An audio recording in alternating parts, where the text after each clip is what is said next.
Hi friends, good morning. Okay, ఈ Omicron గురించి ఏంటంటే ఇప్పుడు సౌత్ ఆఫ్రికా మెడికల్ అసోసియేషను అంటే మన ఇండియన్ మెడికల్ అసోసియేషన్ లాగా సౌత్ ఆఫ్రికా మెడికల్ అసోసియేషన్, అక్కడ కూడా డాక్టర్ల సంఘం. దాంట్లో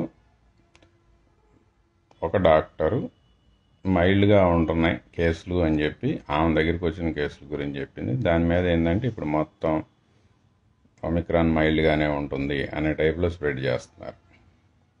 అది మిస్ఇంటర్ప్రిటేషన్. సెకండ్ది ఏంటంటే మీకు ఒక ఎయిడ్స్ పేషెంట్ నుంచి వచ్చిందని చెప్పి తెగ టీవీల్లో డిబేట్లో మాట్లాడుతున్నారు. అది కూడా మిస్ఇంటర్ప్రిటేషను. ఆఫ్రికాలో వచ్చింది అనేది మిస్ఇంటర్ప్రిటేషను. ఎందుకంటే మోస్ట్ ఆఫ్ ది యూరోపియన్ కంట్రీస్లో కమ్యూనిటీ స్ప్రెడ్ అయి ఉంది. కమ్యూనిటీ స్ప్రెడ్ అంటే మీకు కాంటాక్ట్ దొరకదు అనమాట. కాంటాక్ట్తో సంబంధం లేకుండానే జనరల్గా ఏంటంటే ఇప్పుడు ఫారెన్ నుంచి వచ్చిన వాళ్ళు కాంటాక్ట్లో వస్తే దాన్ని అది కాంటాక్ట్ ట్రేసింగ్లో వస్తే కమ్యూనిటీ స్ప్రెడ్ అవునట్టు కింద ట్రీట్ చేస్తారు. అట్లా కాకుండా సొసైటీలోకి వచ్చేసింది. వచ్చే కేసుల్లో వితౌట్ ట్రావెల్ హిస్టరీ లేకుండానే కేసులు వస్తుంటే దాన్ని కమ్యూనిటీ స్ప్రెడ్ అంటారు. ఆ టైప్లో జర్మనీలో నోట్ అవుతున్నాయి. స్కాట్లాండ్ అంటే యూకేలో ఒక భాగం, యూకేలో నోట్ అయ్యాయి. నెదర్లాండ్స్లో నోట్ అయ్యాయి. బెల్జియంలో నోట్ అయ్యాయి. రెండోది ఇజ్రాయిల్స్ కేసు అయితే చాలా స్పెసిఫిక్. ఇజ్రాయిల్ ఏంటంటే ఇద్దరు పేషెంట్లు వచ్చారు. ఒకళ్ళకి ట్రావెల్ హిస్టరీ ఉంది, ఇంకొకళ్ళకి లేదు. వాళ్ళు 3 డోస్ ఫైజర్ వ్యాక్సిన్ తీసుకున్నారు. బూస్టర్ డోస్తో సహా 3 డోస్ ఫైజర్ వ్యాక్సిన్ తీసుకున్న వాళ్ళకు కూడా వచ్చింది. అందులో ఒక డాక్టర్ యూకే నుంచి సెమినార్ అటెండ్ అయ్యి రిటర్న్ వచ్చాడు. అతను యూకేలో ఫ్లైట్ ఎక్కే ముందు నెగిటివే, ఇజ్రాయెల్ వచ్చిన తర్వాత నెగిటివే, ఇప్పుడు పాజిటివ్. ఇక్కడ ఏంటంటే ఇంక్యుబేషన్ పీరియడ్ ఏమన్నా డిలే అవుతుందా అనేది కొంచెం కన్ఫ్యూజ్ చేస్తుంది. హాంకాంగ్ కేసు కూడా అంతే. 4 సార్లు పీసీఆర్ నెగిటివ్ వచ్చి 3 సార్లు పీసీఆర్ నెగిటివ్ వచ్చి 4వ సారి ఏమో ఐడెంటిఫై అయింది హాంకాంగ్ కేసులో. అతను కూడా I think Botswana travel history ఉంది. ఇట్లా ఏంటంటే అతనికి 11th డే ఏమో పాజిటివ్ వచ్చింది. ఇదేంటంటే కొంచెం ఇంక్యుబేషన్ పీరియడ్ని కన్ఫ్యూజ్ చేస్తుంది. రెండోది సింటమ్స్ మైల్డ్గా ఉన్నాయని సంకలు గుద్దుకోవాల్సిన అవసరం ఏం లేదు. మీకు ఇదివరకు D614G అని మన ఫస్ట్ వేవ్లో ఏదైతే అటాక్ ఇచ్చిందో దాన్ని D614G అంటారు. D614G ఏంటంటే వైరలెన్స్ తక్కువ, ట్రాన్స్మిటబిలిటీ ఎక్కువ. కానీ D614G ప్రపంచం అంతా గమ్మేసి నెంబర్ ఆఫ్ కేసెస్ ఎక్కువ అయ్యి యూరోపియన్ కంట్రీస్లో ఎక్కువ డెత్స్ వచ్చాయి. ట్రాన్స్మిటబిలిటీ ఎప్పుడైతే పెరుగుతుందో నెంబర్ ఆఫ్ కేసెస్ ఎక్కువ వస్తే హాస్పిటల్ ఇన్ఫ్రాస్ట్రక్చర్ మీద ఒకేసారి షాక్ లోడ్ పడుతుంది. దానివల్ల ఎక్కువ ఒకేసారి పడినప్పుడు ఆక్సిజన్ పెడితే బతికే అవకాశాలు ఉండి కూడా ఆక్సిజన్ అవైలబిలిటీ లేకో లేకపోతే ట్రీట్మెంట్ అవైలబుల్ లేకో డెత్స్ ఎక్కువ అవుతాయి. బతికే అవకాశం ఉండి కూడా చనిపోవాల్సి వస్తుంది. కాబట్టి ఏంటంటే వైరలెన్స్తో సంబంధం లేకుండా ఈ ట్రాన్స్మిటబిలిటీ అడ్వాంటేజ్ ఉన్నా కూడా మనకి ఎక్కువ డ్యామేజ్ చేస్తుంది. కాబట్టి ఇక్కడ మనకి ఆ గౌటెంగ్ నుంచి సౌత్ ఆఫ్రికాలో ఒక ప్రావిన్స్ గౌటెంగ్ నుంచి వచ్చే ప్రిలిమినరీ డేటా ప్రకారం ఏంటంటే కేసులు విపరీతంగా పెరుగుతున్నాయి. అంటే ట్రాన్స్మిటబిలిటీ అడ్వాంటేజ్ అయితే ఉంది అనేది WHO కూడా చెప్తుంది. అది ఇండికేషన్ ఏంటంటే కేసులు ఒకేసారి అలా పెరిగితే హాస్పిటల్ ఇన్ఫ్రాస్ట్రక్చర్ ఉన్నది ఒకేసారి ఆ షాక్ లోడ్ తట్టుకోవడానికి సరిపోకపోవడం వల్ల కూడా mortality పెరిగే అవకాశం ఉంటుంది. కాబట్టి ట్రాన్స్మిటబిలిటీ పెరగటం అనేది కూడా డేంజరస్సే.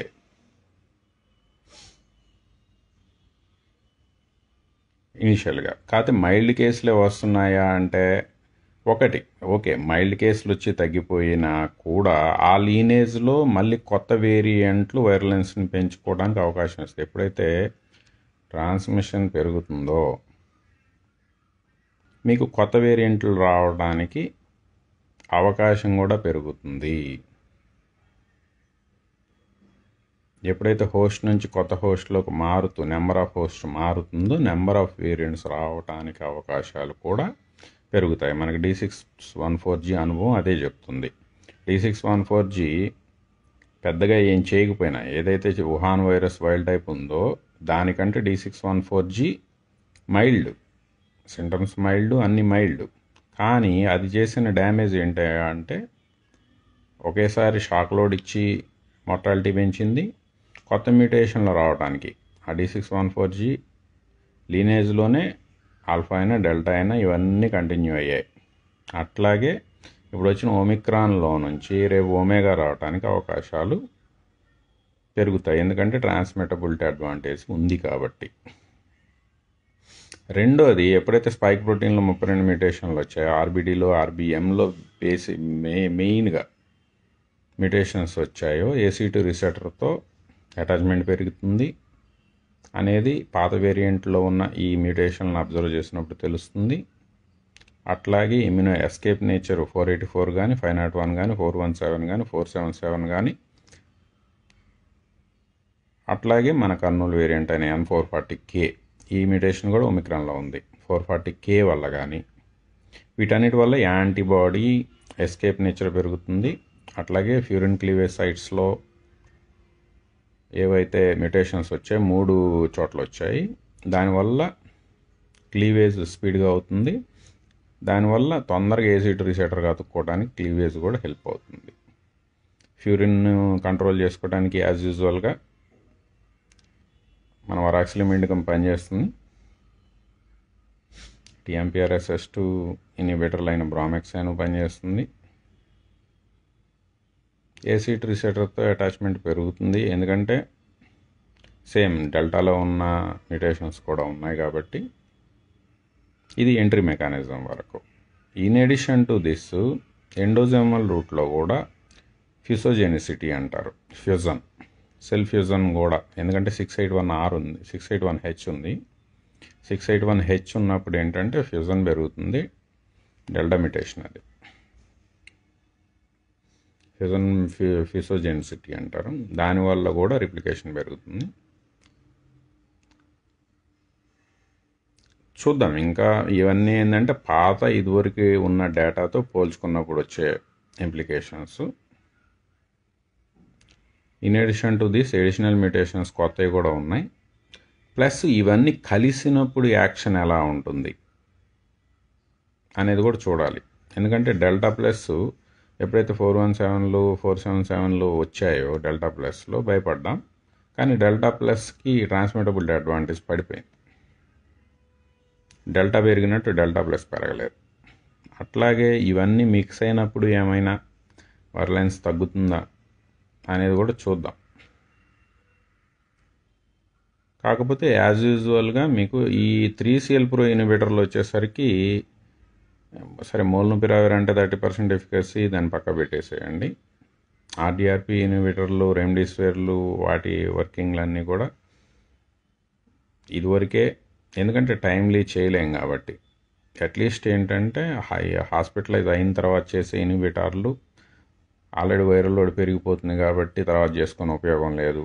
లైక్ రెమ్డెసివిర్, ఐవీలు ఇచ్చేవేవి కూడా ఉపయోగం లేదు అనేది తేలిపోయింది.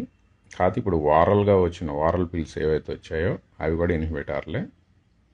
కాకపోతే వారల్ పిల్స్ మోల్నుపిరావిర్ మీద ఆశలు ఎక్కువ పెట్టుకున్నారు, కానీ మోల్నుపిరావిర్ 30% ఎఫికసీకి వస్తుంది, సరిపోలేదు డాకింగ్ స్కోరు. ఇప్పుడు ప్యాక్స్లోవిడ్ మీద ఆశలు ఎక్కువ పెంచుకుంటున్నారు. ప్యాక్స్లోవిడ్ ఏంటంటే ఫైజర్ వాళ్ళ ప్యాక్స్లోవిడ్ మీకు same 3CL pro inhibitor, cystine like protease inhibitor అంటారు.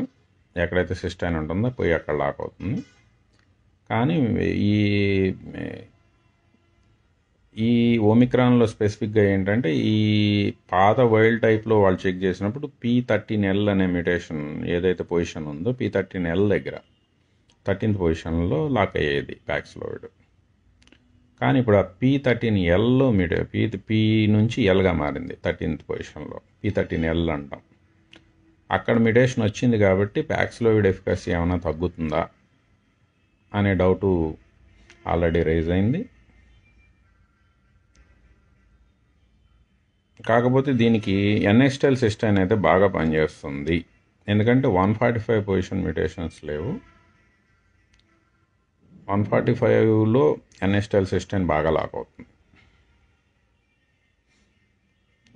ఎస్టెల్ సిస్టమ్ బాగా పనిచేస్తుంది, దాంట్లో డౌట్ ఏం లేదు. అట్లాగే మన కొర్స్టైన్ బాగా పనిచేస్తుంది. వరాక్సిలిన్ ఇండికం ఇంకా అవసరం, ఎందుకంటే ఫ్యూరిన్ క్లీవేజ్ సైట్లు పెరిగాయి కాబట్టి వరాక్సిలిన్ ఇండికం పనిచేస్తుంది. ఆర్డిఆర్పి ఫెనుగ్రీకిన్ పనిచేస్తుంది, ఫెనుగ్రీక్ ఎక్స్ట్రాక్ట్స్ పనిచేస్తాయి. అట్లాగే పిఎల్ ప్రో ఇన్హిబిటర్లైన మన ఫ్లాక్ సీడ్స్లో హెర్బాసెటిన్ పనిచేస్తుంది, ఫ్లాక్ సీడ్స్ పనిచేస్తాయి. నైగెల్లా సాటివా పనిచేస్తుంది యాంటీవైరల్ క్లియరెన్స్కి. మన కలంజీ సీడ్స్ పనిచేస్తాయి.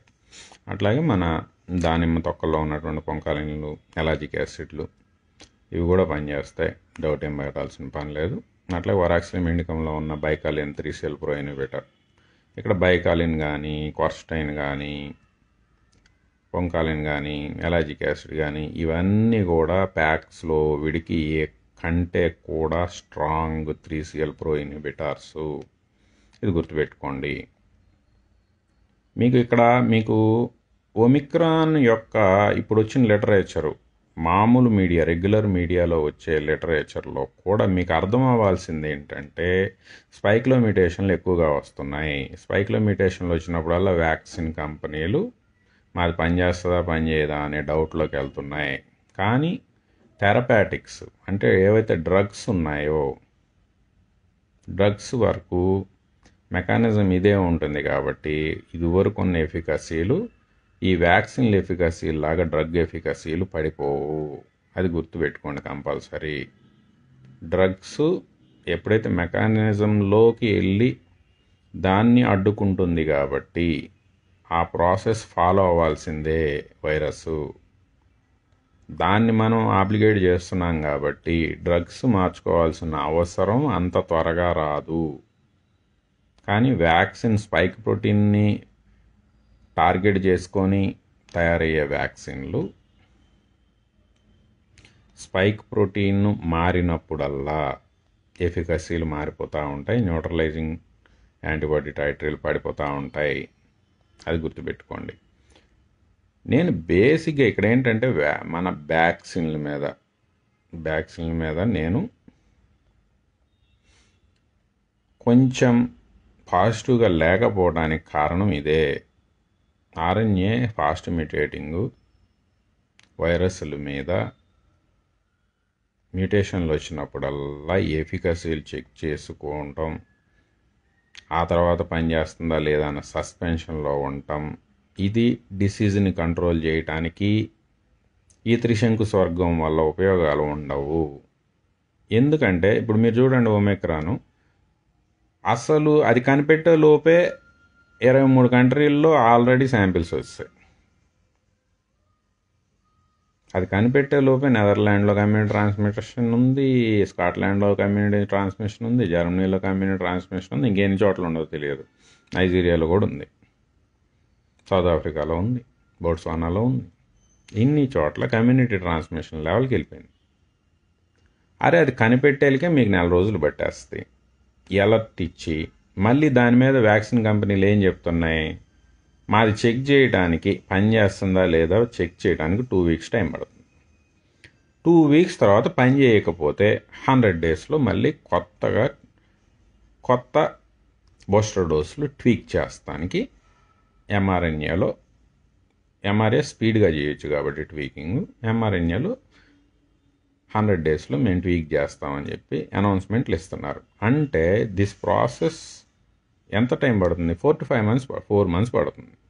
సరే వాళ్ళు ట్వీక్ చేసిన తర్వాత మళ్ళీ అప్రూవల్స్కి 6 months పడుతుంది. పోనీ కొత్తగా వచ్చిన వేరియంట్, అరే వీళ్ళు పాపం మనం కొత్తగా ఒక శాంపిల్ ఇచ్చాము కొత్త మ్యూటేషన్లతో, దీని మీద మరి వీళ్ళు కనిపెట్టి దీనికి మళ్ళీ ట్వీక్ చేయాలి, ఇవన్నీ ప్రాసెస్ ఉంది కాబట్టి ఇవాళ కనపడి అలా హాలిడే టూర్కి వెళ్ళి మళ్ళీ ఒక 6 months ఆగిన తర్వాత అప్పుడు మొత్తం అంతా గ్లోబల్ స్ప్రెడ్ ఇద్దాము, అప్పుడు యుద్ధం బాగుంటుంది అని చెప్పి ఏమైనా అనౌన్స్మెంట్ ఇచ్చి వస్తుందా? అది మొదలెడితే కనపడకుండానే కొట్టుకుంటూ వెళ్ళిపోద్ది చాప కింద నీరులాగా. మరి వీళ్ళు ట్వీక్ చేసేలోపు ఆ వేరియంట్ డెల్టా లాగా ప్రపంచం అంతా కమ్మేసింది, అందరికి వచ్చింది, వెళ్ళిపోయింది. ఎందుకంటే మన సెకండ్ వేవ్ ఎక్స్పీరియన్స్ డెల్టా కనిపెట్టేలోపు అందరిని కమ్మేసింది. మేమేమనుకున్నాం, డెల్టా కొత్తగా మహారాష్ట్రలో కనిపెట్టారు, ఇప్పుడిప్పుడే వస్తుంది కాబట్టి దీంట్లో ఈ మ్యుటేషన్స్ ఉన్నాయి, చాలా లీతల్గా ఉంటుంది, జాగ్రత్త పడండి అని చెప్పాం. అది నెక్స్ట్ జూన్ జూలైలో వస్తుందేమో అన్న టైప్లో చెప్పాం. కానీ విషయం ఏంటంటే ఏప్రిల్ మేలో వచ్చిందంతా డెల్టానే. ఢిల్లీ లాంటి చోట 90% జీరో ప్రివలెన్స్ అంటే 90% పీపుల్ని అటాక్ చేసుకుని వెళ్ళిపోయింది. మేమేమనుకున్నాం, ఈ పాత కర్నూలు వేరియంటో లేకపోతే పాత యూకే వేరియంటో కొట్టుకుంటూ వెళ్ళిపోయిందేమో, డెల్టా వస్తుంది, ఇప్పుడు కంటే ఇంకా లేతలుగా ఉంటుంది, ఇంకా ఎక్కువ ఇబ్బంది పడాల్సి వస్తుంది సెకండ్ వేవ్ కంటే థర్డ్ వేవ్, జాగ్రత్త పడండి అని హై అలర్ట్ ఇవ్వాల్సి వచ్చింది. కానీ విషయం ఏంటి, దానికి పేరు పెట్టేలోపే డెల్టా మొత్తాన్ని ఇండియాలో సెకండ్ వేవ్లో తుడిచిపెట్టుకెళ్ళిపోయింది. ఆక్సిజన్ ప్రాబ్లం అయింది, చాలా ఇబ్బంది పడ్డాం సెకండ్ వేవ్లో. మరి ఈ టైపులో ఆ వేరియంట్ మొదలయ్యి క్లీన్ స్వీప్ చేసే వరకు కూడా మనం పేర్లు పెట్టుకుంటానో లేకపోతే అలర్ట్లు ఇచ్చుకుంటానో చేసుకుంటా పోతే మరి దానికి మనం వ్యాక్సిన్ని ట్వీకింగ్ ఎప్పుడు చేస్తాం, ఎప్పుడు దాన్ని మార్కెట్లోకి రిలీజ్ చేస్తాం, ఎప్పుడు దాన్ని జనాలందరికీ డోసులు ఇస్తాం, ఎప్పుడు అది పనిచేస్తుంది? రెమ్డెసివిర్ విషయంలో అదే జరిగింది. రెమ్డెసివిర్ క్రిటికల్ పేషెంట్స్కి ఇచ్చారు, కానీ అప్పటికే వైరల్ లోడ్ పెరిగిపోయింది, ఉపయోగం లేదు. ఇప్పుడు మరి వ్యాక్సిన్ పరిస్థితి కూడా అదే కదా. మీరు ఎప్పుడో వుహాన్ వైరస్ వైల్డ్ టైప్కి ట్వీక్ చేసిన ఖచ్చితంగా చేసుకోకపోతే అది అయిపోద్ది, ఇది అయిపోద్ది, జనాలను బెదిరించి అది చేసి ఇది చేస్తే అది చేసుకునే లోపు అది దీని మీద పనిచేద్దో లేదో. ఎందుకంటే మీరు డేటా చూడండి. ఇప్పుడు నేనేదో యాంటీ వ్యాక్సిన్కి అగనిస్ట్ లేకపోతే ఇవన్నీ కాదు చెప్పేది, ప్రాక్టికల్గా ఏం జరుగుతుందో చూడండి. డబ్బులు మనం ఖర్చు పెడుతున్నాం, ట్యాక్స్ మనీ ఖర్చు పెడుతున్నాం, కానీ జరిగేది ఏంటి?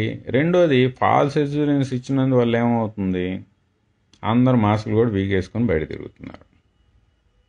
ఏం ఉపయోగం దీనివల్ల? ఇవన్నీ కానీ మాట్లాడామనుకోండి, మళ్ళీ ఈడ యాంటీ వ్యాక్సిన్కి అగైనెస్ట్ ఈ టైప్లో మళ్ళీ మన మీద దాడి మొదలెడతారు. ఇప్పుడు యాక్సిడెంట్ అవ్వకముందు కారు స్లోగా వెళ్ళటం, బ్రేకులు చెక్ చేసుకోవడం, స్పీడ్ మెయింటైన్ చేసుకోవడం అన్నీ చేసుకుంటే ఉపయోగం. గుద్దేసిన తర్వాత ఆయన తీసుకెళ్ళి మళ్ళీ ఆర్టీఓ ఆఫీస్లో కూర్చోబెట్టి యాక్సిడెంట్ అయి తలకాయ పగిలిన హాస్పిటల్లో చేర్పియాలా, లేకపోతే ఆర్టీఓ ఆఫీస్లో కూర్చోబెట్టి మళ్ళీ ఆడికి డ్రైవింగ్ కౌన్సిలింగ్ ఇప్పించాలా? ఆ టైప్లో చేసే ఉపయోగం ఏమన్నా ఉంటుందా? ఇప్పుడు అదే స్పైక్ మ్యుటేషన్లు పెరుగుతున్నాయి. రెండోది, సెలెక్టివ్ ప్రెజర్ పెరుగుతుంది. ఎప్పుడైతే మీకు దాని మీద ప్రెజర్ పెరుగుతుందో, ఎక్కడ దాన్ని మొహం మీద కొడితే మొహానికి గార్డు పెట్టుకుంటుంది, మూతి మీద కొడితే మూతికి గార్డు పెట్టుకుంటుంది. మనం ఎట్టా పెట్టుకుంటామో అది కూడా గార్డులు పెట్టుకోవటం నేర్చుకుంటుంది. కాబట్టి దాన్ని చూసి మనం మారాలి. అట్లీస్ట్ ఓకే, ఫైజర్ ప్యాక్స్లోవిడ్ దాకా వచ్చారు ఇన్హిబిటర్లు. ఇప్పుడు మీ అనౌన్స్మెంట్లు అన్నీ చూడండి, మోల్నుపిరావిర్లో ప్యాక్స్లోవిడ్ మీద అవి అయితే మార్చాల్సిన అవసరం లేదు అనేది వస్తుంది. అంటే ఏంటి, మీకు ఇన్హిబిటర్లు మార్చుకోవాల్సిన అవసరం అంత త్వరగా రాదు. ప్యాక్స్లోవిడ్ 3CL ప్రో ఇన్హిబిటారు, ప్రోటీయేజ్ ఇన్హిబిటార్లు అంత తొందరగా మార్చుకోవాల్సిన అవసరం రాదు. కానీ స్పైక్ మ్యుటేషన్లు వచ్చాయి అంటే వ్యాక్సిన్లు మార్చుకోవాల్సిన అవసరం వస్తుంది, ట్వీక్ చేయాల్సిన అవసరం వస్తుంది. కానీ ఈ ట్వీక్ చేసే టైంలోనే ఆ వేరియంట్ వచ్చి వెళ్ళిపోతే మళ్ళీ రేపు కొత్త మ్యుటేషన్కి ఇది పనిచేద్దా లేదా, మళ్ళీ ఇదే as it is procedure follow అవ్వాల్సిన అవసరం ఉంటుంది. కాబట్టి ఏంటంటే ఇక్కడ ఓకే, ఇదేం రాకెట్ సైన్స్ కాదు, ఎక్కువ చర్చ జరుగుతుంది కాబట్టి పీపుల్కి కూడా నాలెడ్జ్ వస్తుంది. అర్థం చేసుకోండి. ఇప్పుడున్న అనౌన్స్మెంట్స్ని ఎవరైతే డిఫరెంట్ పీపుల్ వచ్చి మాట్లాడుతున్నారో ఆ అనౌన్స్మెంట్స్ మొత్తాన్ని మీరు ఏదో ఇప్పుడు కానీ మనకు సినిమాల్లో చూపిస్తారు మర్డర్ జరిగినప్పుడు, లేకపోతే ఏదో మొత్తం విట్నెస్లు అన్నీ ఒక బోర్డు మీద అన్ని పేపర్లు గుచ్చి పెట్టుకొని కొత్త లాజిక్ ఒకటి తయారు చేసుకున్నట్టు. ఆ టైపులో ఇవన్నీ కానీ మీరు మ్యాచ్ చేసుకున్నారనుకోండి సీన్ ఏంటనేది అర్థమైపోద్ది మీకు. ఒక్కటే ఇక్కడ ఏంటంటే నేను ఇప్పటివరకు వ్యాక్సినేటెడ్ కాదు, ధైర్యంగా చెప్తాను. కానీ ఇంతవరకు నాకు యాంటీబాడీ పాజిటివ్ రాలేదు, ధైర్యంగా చెప్తా. అట్లా అని చెప్పి మీరు వ్యాక్సిన్ చేసుకోండి చేసుకోవద్దని నేను చెప్పను.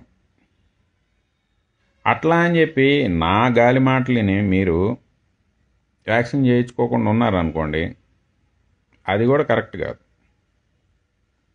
ఇక్కడ ఏంటంటే ఎయిదర్ ఒకటి నేను చెప్పేది పూర్తిగా వినేటట్లయితే నేను చెప్పే ప్రొసీజర్ కూడా ఫాలో అవ్వాలి మీరు.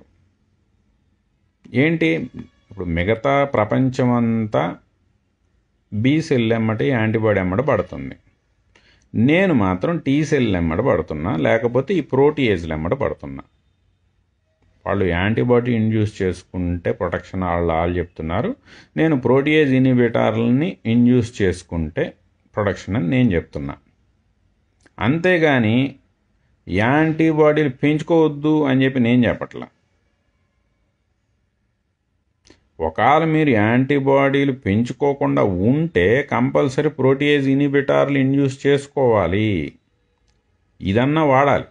అది వాడొద్దు లేకపోతే అది వాడండి అంటున్నప్పుడు, లేకపోతే అది వాడట్లేదు అన్నప్పుడు మరి ఆల్టర్నేటివ్ ప్రొటెక్షన్ ఏంటి? ఆల్టర్నేటివ్ ప్రొటెక్షన్ పెంచుకోవాలి కదా. ఆ ప్రొటెక్షన్ ఎక్కడి నుంచి వస్తుంది? ఇన్హిబిటార్లు వాడితే వస్తుంది. మీరు ఇన్హిబిటార్లు వాడతారా, యాంటీబాడీలు ఎమ్మట పరిగెడతారా, అది మీ డిసిషన్. ఎందుకంటే ఎవరి పర్సనల్ లైఫ్ వాళ్ళది, ఎవరి ఆరోగ్యాన్ని కాపాడుకోవాల్సిన బాధ్యత వాళ్ళదే. కాకపోతే ఈ బి సెల్ ఎమ్మట పడదామా, లేకపోతే టీ సెల్, లేకపోతే ఇన్హిబిటార్లు ఎమ్మటి ప్రోటీయేజ్ ఇన్హిబిటార్లు ఎమ్మట పడదామా, ఇది ఎవరికాళ్ళు పర్సనల్ లెవెల్లో ఆలోచించుకోండి. రెండోది, మనం చెప్పే ప్లాంట్ బేస్డ్ ఇన్హిబిటార్లు ప్యాక్స్లోవిడ్లా కాకుండా ప్లాంట్ బేస్డ్ సేమ్, రెండిటి వర్కింగ్ సేమ్, కానీ ఇవి సైడ్ ఎఫెక్ట్స్ తక్కువ కాబట్టి రెండోది లో కాస్ట్ కాబట్టి ముందుగానే అనుమానం వస్తే వాడేయచ్చు. ప్యాక్స్లోవిడ్ అనుకోండి, ఆల్మోస్ట్ ఇప్పుడు అది ₹1,00,000 దాకా ఉంటుంది కోర్సు అంటున్నారు, ఇంకా మార్కెట్లోకి రాలేదు కానీ ప్రైస్, ఎందుకంటే మోల్నుపిరావిర్ $700 అన్నారు. దానికంటే ఎఫికసీ ఎక్కువ ఉంది కాబట్టి ఇంకొంచెం ఎక్కువే డబ్బులు తీసుకుందామని చూస్తారు వాళ్ళు. ₹1,00,000 దాకా ఉండొచ్చు కోర్సు. 5 రోజుల కోర్సు ఏముంటుంది, 5 రోజుల కోర్సు ₹1,00,000 దాకా ఉంటుంది. ₹1,00,000 కోర్సు ఒక్కొక్కళ్ళకి ఇంట్లో 4-5 ఉంటే 4-5 లక్షల రూపాయలు పెట్టి అనుమానంతో వాడలేరు. టైంకి పోలేదనుకోండి, వైరల్ లోడ్ పెరిగిపోయిన తర్వాత ₹1,00,000 పెట్టి వాడినా ఉపయోగం లేదు. ఇన్హిబిటార్లు ఎప్పుడు కూడా వైరల్ లోడ్ పెరగకముందు, రిప్లికేషన్ ఇన్హిబిటార్లు ఇవి వైరల్ లోడ్ పెరగకముందే వాడాలి. అనుమానంతో అంత ఖర్చు పెట్టి వాడలేక తర్వాత వాడినా ఉపయోగం ఉండదు. కాబట్టి ఏంటంటే ప్లాంట్ బేస్డ్ సైడ్ ఎఫెక్ట్స్ తక్కువ, వేసుకున్నా ఇబ్బంది లేదు. వైరస్ లోపల ఉన్నా లేకపోయినా ఈ వేసుకోవడం వల్ల ఉపయోగం ఉండదు. ఇది ఈ వేసుకోవడం వల్ల నష్టం అయితే ఉండదు. ఎందుకంటే మనం రెగ్యులర్గా వాడే కొరస్టైన్ అంటే ఆనియన్లో వస్తుంది, అట్లాగే ఫెనుగ్రీక్ మెంతులు కానీ, అట్లాగే పోమోగ్రానైట్ పీల్ ఎక్స్ట్రాక్ట్స్ కానీ, ఇవన్నీ కూడా ముందుగా వాడినా ఇబ్బంది లేదు. ఒకవేళ ఈ మధ్యలో కానీ మనకు వైరస్ అటాక్ అయినా, లేకపోతే మనకు డౌట్ ఉన్నప్పుడు వాడినా అది పెరగకుండా అంతటితో కంట్రోల్ అయిపోతుంది. రెండోది కాస్ట్ తక్కువ ఉంటాయి ప్లాంట్ బేస్డ్ కాబట్టి.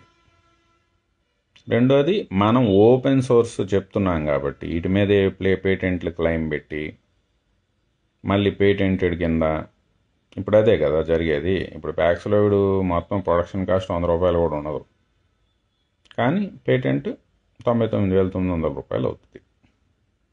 20 ఏళ్ళ వాళ్ళకి పేటెంట్ ఉంటుంది కాబట్టి దాన్ని వేరే వాడు తయారు చేయడానికి కూడా ఉండదు.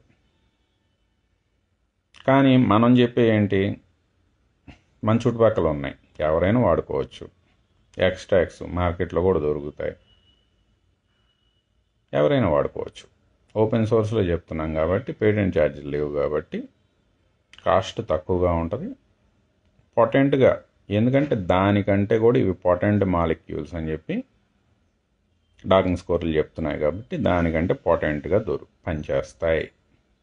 కాబట్టి ఒకటి వేరియంట్లు వచ్చినప్పుడల్లా కూడా మన ఫాలోవర్స్ భయపడాల్సిన అవసరం ఏం లేదు. ఏదైనా వేరియంట్ ఈ ప్రోటీయేజులు ఇవి కాకుండా వేరే వాడుకొని ఎంట్రీ మెకానిజం మార్చుకొని రిప్లికేషన్ మెకానిజం మార్చుకొని జరగదు. అంత తేలిగ్గా జరిగే పరిస్థితే లేదది. ఒకవేళ అటువంటిది ఏమన్నా పరిస్థితి వస్తే అప్పుడు మేమే ఇండికేట్ చేస్తాం, అప్పుడు మార్చుకుంటే సరిపోతుంది. ఇట్లా వేరియంట్ వచ్చినప్పుడల్లా ఈ మ్యూటేషన్ వల్ల ఎఫికసీ ఆడబడిపోద్దాం అని చెప్పి మళ్ళీ 2 వీకులు టెస్ట్ చేసుకోవాల్సిన పరిస్థితి అయితే ఇన్హిబిటార్లకు ఉండదు. కాబట్టి ఎవరు కూడా ఏ వేరియంట్లు వచ్చినా, రేపు ఒమేగా వచ్చినా, ఒమిక్రాన్ కాదు ఒమేగా వచ్చినా భయపడాల్సిన అవసరం అయితే లేదు. ఇన్హిబిటార్ల డిపెండెన్సీ ఉన్న వాళ్ళు మటుకు వేరియంట్లకు భయపడాల్సిన అవసరం లేదు. రెండోది వచ్చిన, ఎందుకంటే మీరు ఒకవేళ కరెక్ట్గా ఇవి రెగ్యులర్గా తీసుకోకుండా ఉండి వచ్చినప్పుడు వాడదాంలే అని చెప్పి అప్పుడు మొదలెడితే ఈ పాత వైరస్ని క్లియర్ చేయడానికి టైం పట్టుద్ది కాబట్టి ఆ సింటమ్స్ ఆ క్లియర్ అయ్యే వరకు ఉంటాయి. అటువంటప్పుడు ఇంకా అవసరమైతే టీ సెల్స్ ఇండ్యూస్ చేసుకోవడానికి మన ఎన్ఎస్టిల్ సిస్టైన్ కానీ మన గార్లిక్ ఇంటర్ఫెరాన్ ఆల్ఫాలు పెంచుకోవడానికి, టైప్ 1 న్యూట్రోఫిల్స్ కంట్రోల్ చేసుకోవడానికి, వీటన్నిటికీ టీ సెల్స్తో ఆట ఆడుకోవడానికి గార్లిక్ థెరపీలు కానీ ఎన్ఎస్టిల్ సిస్టైన్లు కానీ మన కాల్సిన్ గౌట్నిల్ కానీ ఇవన్నీ అప్పుడు ఒకవేళ వస్తే అప్పుడు వాడుకుందాం. ఇన్హిబిటార్ల మీద ప్రొఫిలాక్టిక్గా అంటే ముందు జాగ్రత్తగా వాడేవాళ్ళ దగ్గరికి అయితే రాదు. మేము రెగ్యులర్గా వాడుకుంటూ ఉంటాం కాబట్టి ఇంతవరకు అయితే మేము పాజిటివ్ రాలేదు. రెండోది సైడ్ ఎఫెక్ట్స్ వచ్చేసరికి నేను 2 ఇయర్స్ నుంచి దీన్ని జనాలకి కంటిన్యూస్గా చెప్తున్నా. 1 ఇయర్ నుంచి అగ్రెసివ్గా చెప్తున్నా. 1 ఇయర్స్ నుంచి బోల్డ్ మంది ఫాలోవర్స్ కంటిన్యూస్గా రెగ్యులర్గా వాడేవాళ్ళు కూడా ఉన్నారు. ఎవరు కూడా ఇంతవరకు సైడ్ ఎఫెక్ట్స్ మీవి వాడటం వల్ల మాకు ఈ ప్రాబ్లం వచ్చింది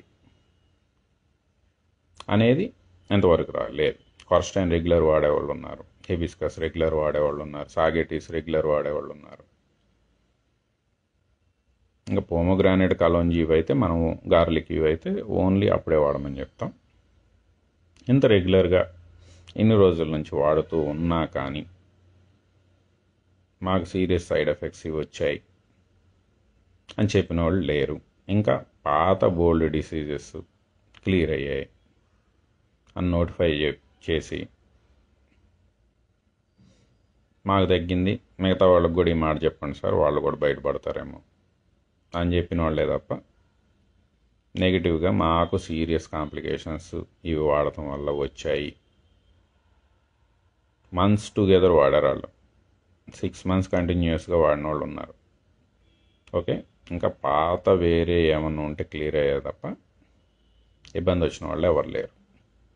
కాకపోతే ఎప్పుడైతే మీకు వీటి మ్యుటేషన్లు పెరిగి అది ఇంకొంచెం స్పీడ్గా యాక్ట్ చేయటం మొదలవుతుందో అటువంటి అప్పుడు ఏంటంటే వాడటం కంటే కూడా ఎక్స్ట్రాక్ట్స్ వాడినప్పుడు స్పెసిఫిక్గా డోస్ ఎక్కువ వస్తుంది. కాబట్టి ఎక్స్ట్రాక్ట్స్ వాడుకుంటే ఎటువంటి మ్యుటేషన్ అయినా ఎటువంటి వేరియంట్నైనా స్పీడ్గా ఎదుర్కోవచ్చు. దాని స్పీడ్ పెరిగినప్పుడు మనం డోస్ పెరగాలి. కాబట్టి ఈ కొంచెం ఎక్స్ట్రాక్ట్స్ వాడుకుంటే, ఎక్స్ట్రాక్ట్స్లో ఏంటంటే క్రూడ్లో చెత్త ఎక్కువ ఉంటుంది కాబట్టి ఎక్స్ట్రాక్ట్స్లో స్పెసిఫిక్గా అవే ఉంటాయి కాబట్టి ఇంకా బాగా ఉపయోగపడుతుంది. ఓకే, ఈ ఎక్స్ట్రాక్ట్స్ ఏంటంటే మార్కెట్లో హై ప్రైస్ ఉంటున్నాయి, ప్లస్ మనకి ఏ ఒరిజినల్ ఏవి కాదు అనే కన్ఫ్యూజన్లు కూడా కొంచెం కనపడుతున్నాయి. ఈ లాంగ్ టర్మ్లో వచ్చిన ఏంటంటే మనం స్పెసిఫిక్గా వాడుతున్న దగ్గర ఎక్కడా కూడా ఇబ్బంది అయితే రావట్లేదు. కాబట్టి ఏంటంటే చాలామంది మీరేం తెప్పించుకుంటున్నారు, మాకు కూడా అవి మీరు ప్రొవైడ్ చేయొచ్చుగా, ఈ రిక్వెస్ట్లు వస్తున్నాయి. అవేలో ఆలోచిస్తున్నాం. ఓకే, మనమే ప్రొక్యూర్ చేయించి క్వాలిటీవి. రెండోది బల్క్లో తీసుకున్నప్పుడు ఏంటంటే ప్రైస్లు కూడా తగ్గుతాయి. సింగిల్గా ఇండివిజువల్ తీసుకుంటే కంటే కూడా బల్క్లో తీసుకుంటే ప్రైస్లు కూడా తగ్గుతాయి. ఆ విధంగా ఆలోచించండి సార్ అన్న టైప్లో రిక్వెస్ట్లు వస్తున్నాయి. అవి కూడా ఆలోచిస్తున్నాం. కాకపోతే ఓన్లీ ఏంటంటే ఎప్పుడైతే మనం అది సర్వీస్ మోడ్లో చేసినా కూడా మళ్ళీ ఇది కమర్షియలైజ్ అన్న టైప్లో ఎక్కడ మాట్లాడతారు అని చెప్పి 1 year నుంచి కూడా మనం పట్టించుకోవట్లేదు. కాకపోతే వేరియంట్లు స్ట్రెంతెన్ అవుతున్నాయి కాబట్టి చెప్పింది క్వాలిటీ ఇది అందిస్తే ఎక్కువ మందికి హెల్ప్ అవుద్ది, ఈ మాట్లాడే కుక్కల మాటలు పట్టించుకోవాల్సిన అవసరం లేదు అనేది ఎక్కువ మంది సజెస్ట్ చేస్తున్నారు. కాబట్టి ఆ వేలో కూడా ఆలోచిస్తున్నాం. ఎందుకంటే మనం బల్క్లో ఎప్పుడైతే తీసుకుంటామో మనం ఖచ్చితంగా మనకు ఏవైతే మాలిక్యూల్స్ ఉన్నాయో అవి ఎంత ఉన్నాయి టెస్ట్ రిపోర్ట్స్తో సహా ప్రొవైడ్ చేయమని అడగవచ్చు. ఆ వేలో కూడా ఆలోచిస్తున్నాం. ఖచ్చితంగా ఓకే, మనని నమ్మి ఫాలో అయ్యే వాళ్ళకి ఇబ్బంది రాకుండా ప్రొటెక్ట్ చేసుకోవడంలో ఇంకా ఏం అవసరం అవుతాయో అవన్నీ ఎక్స్టెండ్ చేయడానికి కోవికేర్ తరపున విల్ గో ఆన్. ఓకే, కాకపోతే వేరియంట్ల గురించి మటుకు మన ఫాలోవర్స్ ఎవరు భయపడద్దు. కానీ భయపడద్దు అంటే ఎప్పుడు భయపడద్దు, అవి పాటించట్లేదు సరే, మనం చెప్పినవి పాటించాలి. సార్ ఇప్పుడు ఈయన ఈ యాంటీబాడీలు మ్యుటేషన్లు వచ్చినప్పుడు పనిచేయమంటున్నారు కాబట్టి అది చేయించుకోవద్దో లేకపోతే అవి వాడద్దో, అవి వాడకటం మానేయటం వల్ల వాటి వల్ల వచ్చే హామ్ తగ్గుతుంది, అంతేగాని మీకు ప్రొటెక్షన్ రాదు. మీకు ప్రొటెక్షన్ రావాలి అంటే మనం ఫాలో అయ్యేవాళ్ళు మనం చెప్పేవి కూడా వాడాలి. వాడినప్పుడే ప్రొటెక్షన్ ఉంటుంది. అట్లీస్ట్ ఏంటంటే కేసులు తగ్గిపోయినప్పుడు సరే లైట్ తీసుకున్న అది వేరు, కానీ వేవ్ వస్తుంది అన్నప్పుడు, వేవ్ డౌట్ ఉంది అన్నప్పుడు అట్లీస్ట్ బయట ఇంట్లో ఎక్కువగా బయట ఎవరైతే తిరుగుతారో ఆ బయట తిరిగే వాళ్ళు మటుకు కంపల్సరీ ప్రోటోకాల్ యాక్టివేట్ చేసుకోండి. ఎందుకంటే అది చాలా స్పీడ్గా వచ్చేస్తుంది, స్పీడ్గా గమ్మేస్తుంది, తర్వాత మళ్ళీ ఇబ్బంది పడతాం కంటే. ఎందుకంటే మనం ఓకే ఇప్పుడు ఒకేసారి మీరు ఇప్పుడు క్వర్స్టైనో లేకపోతే ఓరాక్సిలియం ఇండికము ఇవన్నీ చెప్పినవి అన్నీ ఒకే రోజు వాడేయాల్సింది కూడా కాదు. అట్లీస్ట్ 5 గేట్లు మనం 5 గేట్లు క్లోజ్ చేసి ఉంచమని చెప్తాం. 5 గేట్లు కాకపోతే అట్లీస్ట్ ఒక గేట్ వేసి అన్నా ఉంచండి.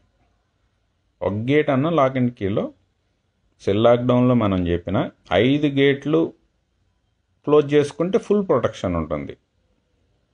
Special commando protection, energy protection టైప్లో.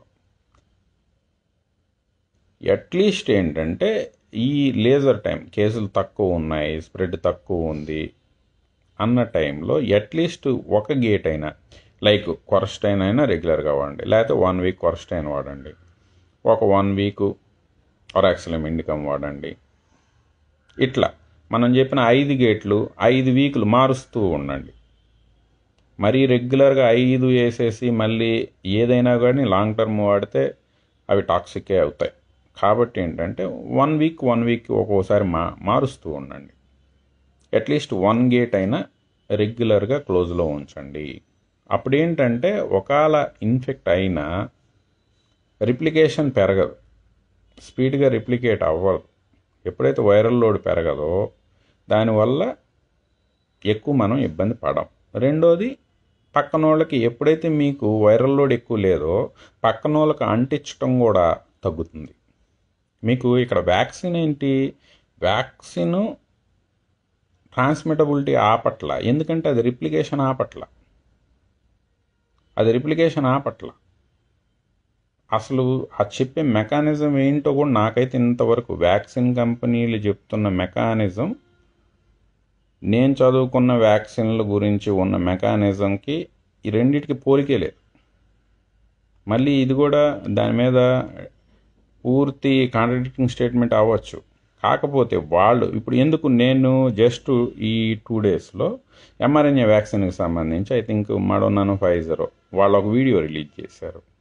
ఆ వీడియోలో చూడండి జస్ట్ ఈ 2 days పోస్టుల్లోనే ఉంటుంది ఆ వీడియో. ఆ వీడియోలో ఏం చెప్తాడు, స్పైక్ ఏదైతే వీళ్ళు స్పైక్ ప్రోటీన్ని టార్గెట్ చేసి తయారు చేసిన వ్యాక్సిన్ కాబట్టి స్పైక్ మీద యాంటీబాడీ వెళ్ళి లాక్ అవుతుంది. యాంటీబాడీ వెళ్ళి లాక్ అయ్యి ACE2 రిసెప్టర్కి స్పైక్కి మధ్యలో అడ్డం ఉంటుంది, యాంటీబాడీ అడ్డం ఉంటుంది. అడ్డం ఉండి మనలో ఎంట్రీ అవ్వకుండా చూస్తుంది అనేది ఆ మెకానిజం వీడియోలో చూపించింది. అసలు మరి ఎంట్రీ అవ్వనప్పుడు, సెల్లోకి ఎంట్రీయే అవటాన్ని వ్యాక్సిన్ ఆపినప్పుడు మరి అది రిప్లికేషన్ అవ్వదు కదా. మరి రిప్లికేషన్ అవ్వనప్పుడు వైరల్ లోడ్ పెరగదు కదా.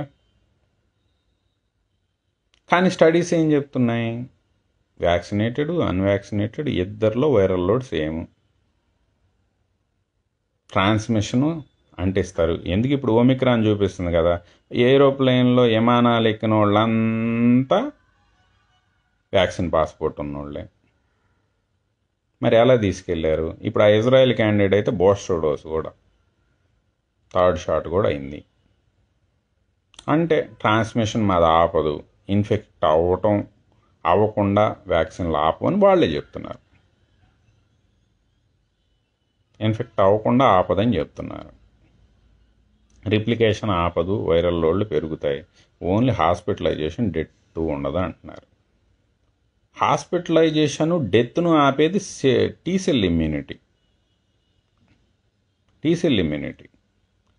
T-సెల్ ఇమ్యూనిటీని ఇండ్యూస్ చేయటమా లేకపోతే లోయర్ చేయటమా చేసేవి థెరపాటిక్స్,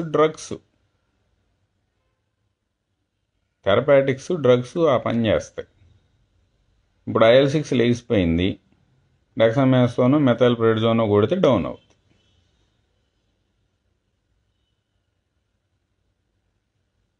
అట్లాగే TNF ఆల్ఫా లేచిపోయాయి, ఇన్ఫ్లెక్సిమ్యాబ్ కొడితే డౌన్ అవుతాయి. IL-6లు విపరీతంగా ప్రొడక్షన్ వచ్చేస్తాయి, తోసిలిజుమాబ్ కొట్టామనుకోండి 0 అయిపోతాయి, రిసెప్టరే బ్లాక్ అయిపోతుంది. ఈ T-సెల్ ఇండ్యూస్ చేసేయో తగ్గించేయో థెరపాటిక్స్, డ్రగ్స్ అంటారు. వ్యాక్సిన్లు అనలేదు ఎంతవరకు, వికీపీడియాలో కానీ లేకపోతే ఎక్కడైనా కూడా అనలేదు. వ్యాక్సిన్ అంటే మొన్నటిదాకా ఈవెన్ వికీపీడియాలో చూసుకున్నా ఉండేది ఏంటి, వ్యాక్సిన్ అంటే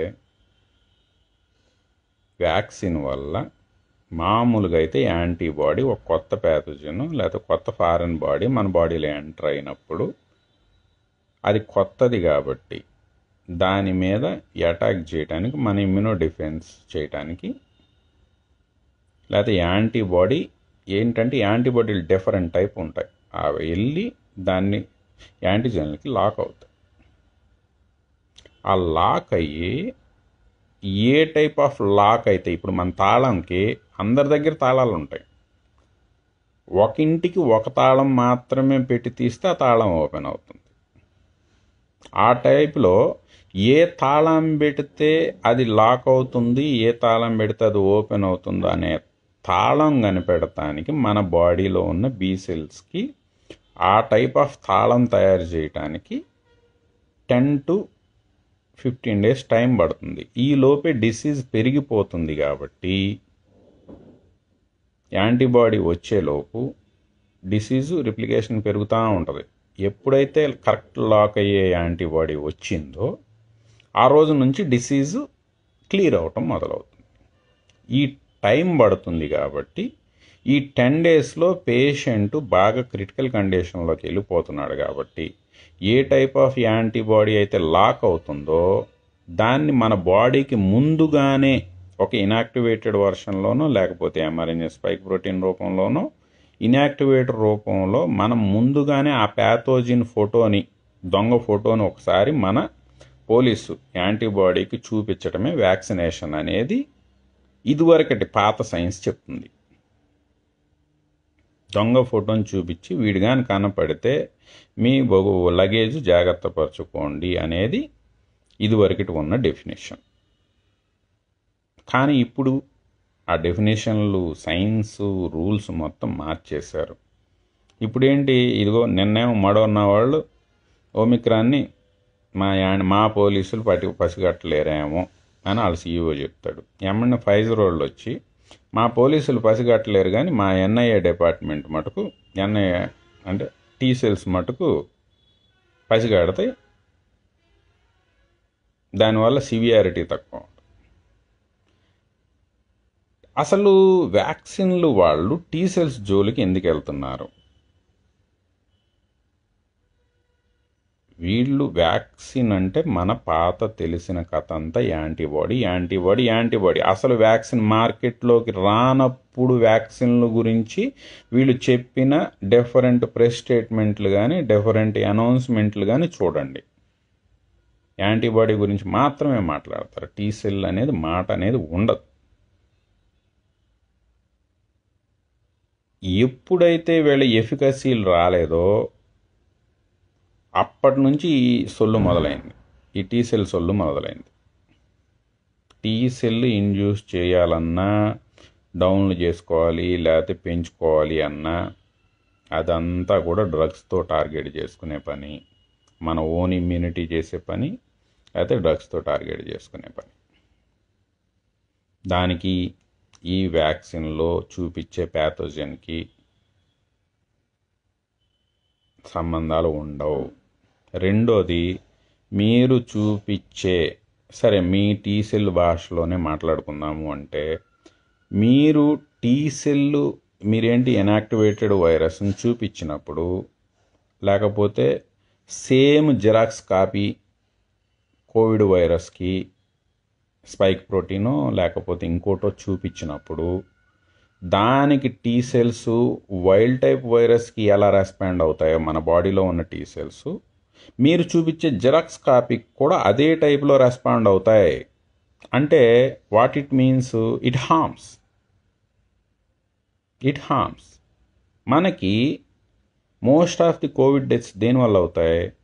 సైటోకైన్ స్ట్రామ్ వల్ల అవుతాయి. ఇంటర్ఫెరాన్ గామాలు పెరిగిపోతాయి, CD8లు పెరిగిపోతాయి, టీ సెల్ ఓవర్ రెస్పాన్స్, స్పెసిఫిక్గా IL-6లు ఓవర్ రెస్పాన్స్. మరి ఇవి చైనాలో వుహాన్లో పుట్టిన వైరస్కి అయినా అదే స్పీడ్లో వస్తాయి. దానికి జిరాక్స్ కాపీలు తయారు చేసి ఇనాక్టివేటెడ్ రిప్లికేట్ అవని వ్యాక్సిన్కి అయినా సేమ్ రెస్పాన్స్ ఉంటుంది. సేమ్ వుహాన్ దాని మీదకి CD8లో, ఇంటర్ఫెరాన్ గామాలో లేకపోతే IL-6లో దాని ఎమ్మటి ఎలా పడ్డాయో mRNA వ్యాక్సిన్ చేసే xerox copy, Wuhan xerox copy wild type స్పైక్కైనా అలాగే ఉంటుంది రెస్పాన్సు. ఇనాక్టివేటెడ్ వర్షను రిప్లికేట్ కానీ ఇనాక్టివేటెడ్ వైల్డ్ టైప్ వైరస్కైనా, అంటే మన కోవాక్సిన్ లాంటి లేకపోతే సినోఫార్మ్, ఈ వ్యాక్సిన్లకైనా టీ సెల్ రెస్పాన్స్ రెండిటికి సేమే ఉంటుంది. ఎందుకంటే మనం చూపిస్తుంది దాని జిరాక్స్ కాపీనే కదా, దానికి ఎలా రెస్పాండ్ అవుతుంది, దీనికి ఎలా రెస్పాండ్ అయింది. కానీ మనకు పేషెంట్స్ చనిపోయేది దేనివల్ల? ఆ టీ సెల్ ఓవర్ రెస్పాన్స్ వల్లే కదా. మరి అటువంటప్పుడు ఈ టీ సెల్స్కి వీటికి వచ్చే టీ సెల్ రెస్పాన్సు మరి వైరల్ క్లియరెన్స్కి ఎలా సపోర్ట్ అవుతుంది? ఈ లాజిక్లన్నీ అడగకూడదు. ఎప్పుడైతే యాంటీబాడీలు మీరు పనిచేయలేదో, ఏ యాంటీబాడీలు లాక్ అవుతాయో వాటిని ఎత్తుక్కుంటా చూడాలి. అంతే తప్ప గేమ్ రూల్స్ మార్చేసుకొని మళ్ళీ థెరపాటిక్స్తో ఇండ్యూస్ చేయాల్సినటువంటో లేకపోతే డౌన్ చేయాల్సినటువంటి డ్రగ్స్ చేసే పని కూడా మా వ్యాక్సిన్లు చేస్తాయని చెప్పుకోవడం కరెక్ట్ కాదు. కాకపోతే ఏంటంటే విపరీతమైన, ఎప్పుడైతే ఒకటే ఇది ఎట్లా ఉందంటే గెలీలియో భూమి గుండ్రంగా ఉంది అన్నాడంట. మిగతా వాళ్ళు ఏంటి, మెజారిటీ ఆఫ్ ది పీపుల్ బల్లపరుపుగానే ఉంది. వాళ్ళంతా బల్లపరుపుగా ఉంది కాబట్టి అన్నారు, కాబట్టి ఎక్కువ మంది అన్నారు, కాబట్టి అప్పుడు దాకున్న మేధావులు వాళ్లే, కాబట్టి వాళ్ళు చెప్పింది మనం కరెక్ట్ అని నమ్మాల్సిందే. గుండంగా ఉందంటే ఒప్పుకోం. ఇట్లా ఉంటాయి. కాబట్టి ఏంటంటే ఏది నమ్మాలి ఏది నమ్మకూడదు అనేది ఎవరి పర్సనల్ వాళ్ళ ఇష్టం. కాకపోతే ఈ స్టేట్మెంట్లు ఎందుకు మారుతున్నాయి, ఈ గేమ్ రూల్స్ ఎందుకు మారుతున్నాయి? ఎందుకంటే రేపు ప్రాణం ఇది. వాళ్ళు గేమ్ రూల్స్ మార్చుకుంటే వాళ్ళ షేర్లు మారుతాయి, వాళ్ళ షేర్ వాల్యూలు మారుతాయి. కానీ పర్సనల్గా మటుకు వాళ్ళు ట్రీట్మెంట్కి వచ్చే పరిస్థితికి వస్తే వాళ్ళు అప్పుడు ఈ రూల్స్ పాటించరు, వాళ్ళ ట్రీట్మెంట్లు వాళ్ళు పాటిస్తారు. కానీ వాళ్ళ షేర్ వాల్యూల కోసం మన లైఫ్లు రిస్క్లో పెట్టుకోవాల్సిన అవసరం లేదు. కాబట్టి ఏంటంటే లైఫ్ పోతుంది కాబట్టి వేరే డిసీజులు అనుకోండి, ఓకే ఇది 2 నెలలు వాడాం పని చేయలేదు, నెక్స్ట్ ఇంకో ట్రై చేద్దాం. కానీ ఇందులో ఆ పరిస్థితి లేదు కాబట్టి ఆలోచించి ఏది ఫాలో అవ్వాలన్నది డిసైడ్ అవ్వండి. కానీ ఫాలో అయ్యేటప్పుడు 100% అన్నీ ఫాలో అవ్వండి. చెప్పినవి అన్నీ, ఇవి వాడద్దు అన్నప్పుడు వాడద్దు, ఇవి వాడండి అన్నప్పుడు అవి వాడాల్సిందే. వాడొద్దని ఆపేసి వాడాల్సినవి వాడకపోయినా ఆ ప్రోటోకాల్ పనిచేయదు కదా, అది కూడా మైండ్లో పెట్టుకోండి. కనీసం ఒక గేట్ క్లోజ్లో ఉంచుకోండి. కేసులు పెరుగుతున్నాయి అనుకున్నప్పుడు ప్రొటెక్షన్ పెంచుకుంటూ ఉండండి. నెంబర్ ఆఫ్ గేట్స్ క్లోజ్లో పెట్టుకోవటం పెంచుకుంటూ ఉండండి. ఇంకా పరిస్థితి మరి మన చుట్టుపక్కల కూడా వచ్చేసింది అన్నప్పుడు సెల్ లాక్డౌన్తో పాటు డోర్ లాక్డౌన్ కూడా పర్సనల్గానే చేసుకోవడానికి ప్రిపేర్డ్గా ఉండండి. లాక్డౌన్లు వేరియంట్లు ఎప్పుడు వస్తాయో లాక్డౌన్లు ఎప్పుడు వస్తాయో తెలియదు కాబట్టి ఫైనాన్షియల్గా కూడా మినిమం సేవింగ్స్తో ఎప్పుడూ కూడా ఒక 2 నెలలు బయటకు వెళ్ళకపోయినా, 1 నెల 2 నెలలు బయటికి వెళ్ళకపోయినా కూడా ఫుడ్కి మందులకి ఇటువంటి వాటికి ఇబ్బంది లేకుండా మినిమం సేవింగ్స్ అనేవి కూడా దగ్గర ఉంచుకోవడం అలవాటు చేసుకోండి.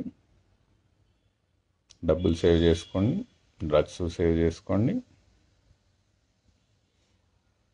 వేరియంట్లకు మటుకు న్యూస్లు చూసి ఎక్కువ ప్యానిక్ అవ్వాల్సిన అవసరం అయితే లేదు. మన ఇన్హిబిటర్లు అన్ని వేరియంట్లకి పనిచేస్తాయి.